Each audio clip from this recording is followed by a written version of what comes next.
also brought to his attention. The general level of world information is high but usually biased, influenced either by national or religious prejudices, serving thus to make a man a citizen of his own country but not a human being with world relations. World citizenship is not emphasized. The teaching imparted stimulates the latent mass consciousness of the child, and evokes the memory, racial and individual, through the impartation of facts, uncorrelated facts, most of them unrelated to daily living.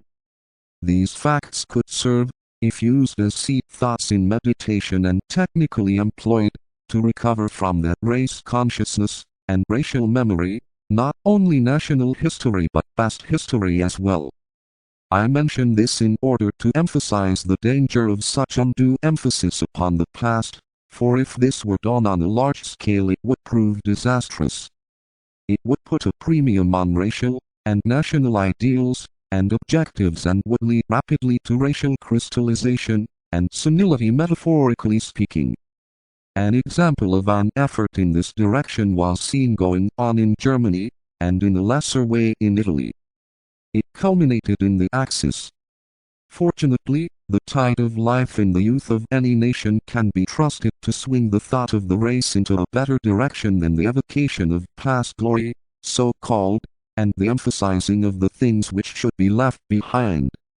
I would like here to enlarge somewhat upon the interpretation of the much-used words, frequently also misused. Culture and civilization. For it is the production of some form of culture, material or spiritual, or material and spiritual, which is the objective of all education. Education is the major agent in the world. Civilization is the reaction of humanity to the purpose of any particular world period. In each age, some idea must be expressed in the current racial idealism. In Atlantean times, the idea that predominated was basically sensory religious idealism, or mysticism, expressing itself in terms of approach to a felt but unseen deity, an expression of the way of feeling. Yet there were highly sensitive races, composed of nations and groups who labored over the development of the feeling nature, consciously sometimes, but mostly unconsciously. Their attitude to each other, as individuals or nations, was primarily sensitive and emotional, a state of consciousness, I cannot say state of mind, most difficult for the modern Aryan race to grasp, or even intuit, for with us the mind is beginning to function. Their attitude to the deity was equally sensitive, and their religious activities were mystical and devotional, devoid of any mental understanding. They were significantly emotional in reactions to beauty, to the terror evoked by divinity, and to the emotional characteristics of God, to the sense of light and to wonder. The mysterious, the sense of awe, the following blindly of some recognized, sensitive, of a higher order than the ordinary human being, and the interpretation of God and nature in terms of feeling perception, these laid the basis of that ancient civilization and have largely colored our present racial attitudes, at least up until the advent of Christ, who wrought great changes in the human consciousness and ushered in a new civilization. Children are still largely Atlantean in their consciousness. It is with them a form of recapitulation, analogous to the prenatal stage.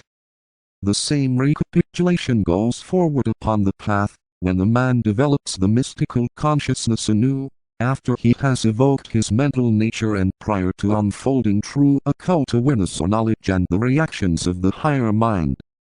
The problem before education is to take the Atlantean consciousness of the child, and make it Aryan or mental. The Atlanteans had no educational system, as we understand the term. The kings and priests intuited. The masses obeyed.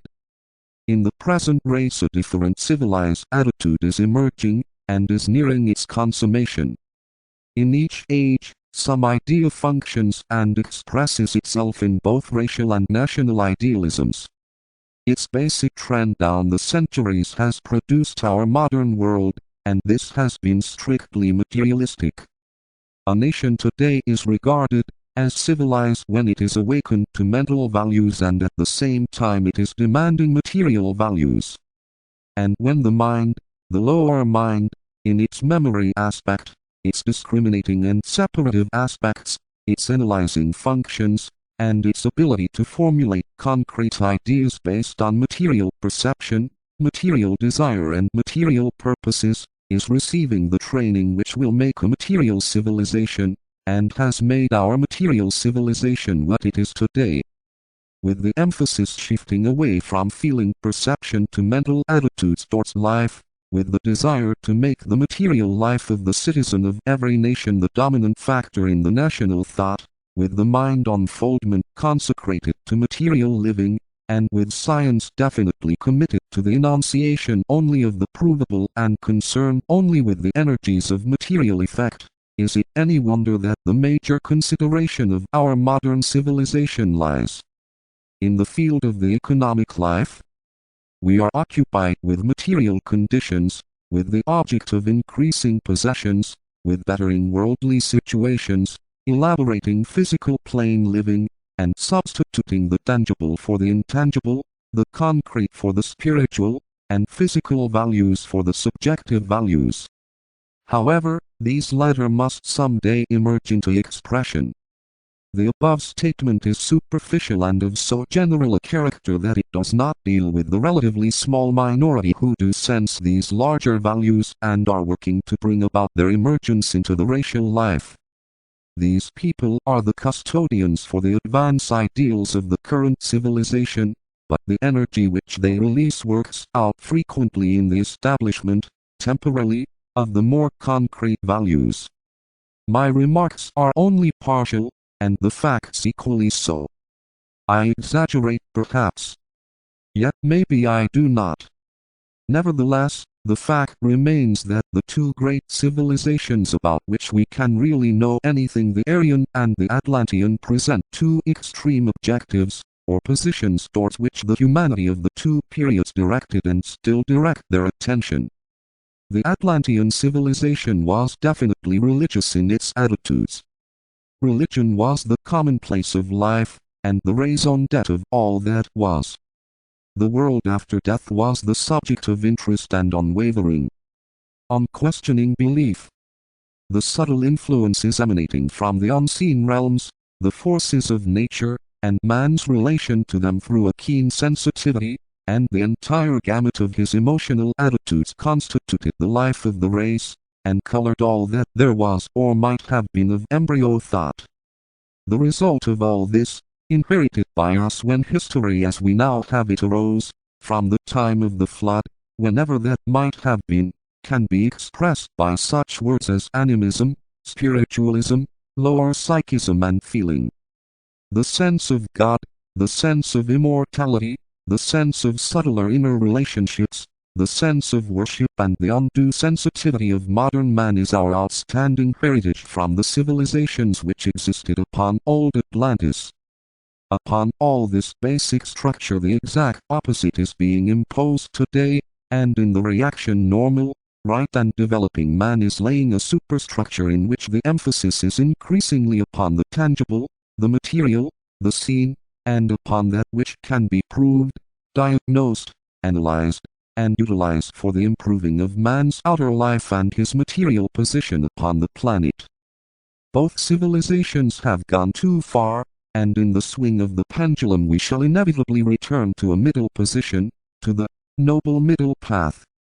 This middle way, utilizing the best and the highest ideals, which the two preceding civilizations have produced, will characterize the coming Aquarian age and its civilizations. Such an expression of the material and the immaterial, of the seen and the unseen, of the tangible and the spiritual has ever been the goal and the objective of those who comprehend the true meaning of culture. In the last analysis, and for the purposes of our theme, civilization concerns the masses, and the racial consciousness, while culture concerns the individual and the unseen spiritual man. Therefore a civilization which is a full expression of true culture, lies far ahead in the development of the race. Culture is the approximation of the two ways feeling and mind. of two-world sensitivity and thought, and of the attitudes, relational in nature, which will enable a man to live as an intelligent, subjective being in the tangible physical world.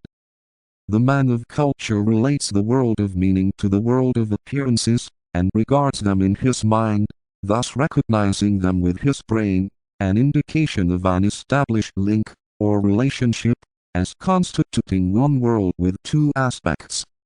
He moves with equal freedom in both worlds, and with simultaneity as far as his consciousness or his sense of awareness is concerned. Even in Atlantean times there were those who comprehended the significance of culture as an outgrowth of civilization. The masses must be civilized as a step towards giving them that culture which will make of them true and significant human beings. A human being has perforce to be a man, capable of living in the world of external realities, and at the same time capable of recognizing himself as living in an inner world, as a mind and a soul. He then expresses an inner subjective life of such potency that it controls and dominates the physical plane life, motivating it and giving it true direction. This attitude of the human being and the task of bringing this condition of consciousness to fruition have been regarded for centuries as the task of organized religion, whereas it is essentially and necessarily that of education. It is true that the Church in ancient days was the educator of the time, but the emphasis was laid upon the inner and subjective life, and as a rule no attempt was made to fuse and blend the two, outer material well-being and inner spiritual existence. Education is the task of the outstanding thinkers of the race, and the responsibility of all governments, one however that they seldom recognize. Finally, we shall seek to see what are the basic ideas, beginning with the recognized instincts, which have led man, step by step, to his present struggle for world betterment, group elevation and natural self-determination with the view unconscious for the most part of providing a better organ of expression within the living organism, humanity. It is therefore a platitude, and truism, to state that humanity is today passing through a crisis of immense proportions.